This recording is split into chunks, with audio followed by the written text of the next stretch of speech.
Doncs bàsicament trobarà l'obra de Maya Deren com en tres àmbits diferenciats. El primer, hi ha una pel·lícula inacabada d'ella, que es diu Witch's Cradle, que explica una mica el que es trobarà després. Després hi ha un espai, un àmbit gran on hi ha vídeos i també hi ha fotogrames estàtics, on hi ha les sis pel·lícules seves acabades, i arribes al tercer espai, que és el dedicat a Haití, perquè Maya Deren va viatjar a Haití entre 1947 i 1955, i llavors aquí hem dedicat aquest espai a Haití i al seu projecte de llibre i de vinil, i també l'han posat en diàleg amb altres veus, com Alejo Carpentier o Edwin Grant i Cat.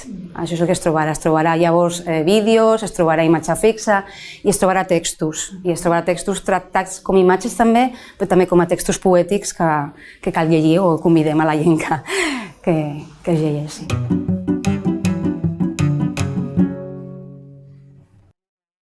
L'hem posat a unes sales positives, és a dir, hem tret l'espectador de la butaca del cinema, i no és un cicle, per tant, no? És a dir, és una exposició, i per tant el que hem fet a la gent és fer-la travessar a través de l'obra de Maya Deren, no? Una mica seguint aquest sentit coreogràfic que també té la seva obra. Per tant, jo crec que té d'especial això, no? Que és una exposició dedicada a la seva obra, que no és biogràfica, sinó que convida a experimentar aquest caràcter poètic experimental de la seva pròpia obra. A la Maya Deren li han posat moltes etiquetes, a part de cineasta, poeta, ballarina i també, com dius, etnòloga, antropòloga. Bàsicament per els seus viatges a Haití, on va estudiar els ritus i les pràctiques haitianes fruit d'una beca que li va donar la Guggenheim al 46, que va ser la primera beca donada al treball creatiu en l'àmbit cinematogràfic. Bàsicament és per això, però també és per la seva manera particular de filmar, de gravar, i per aquest interès que té pel sentit ritual del moviment o del lloc, i per tant aquest caràcter particular que té la seva obra també la fa vincular-la amb aquesta mirada etnològica o antropològica, i per això d'aquí aquesta etiqueta també que se li ha trobat a vegades.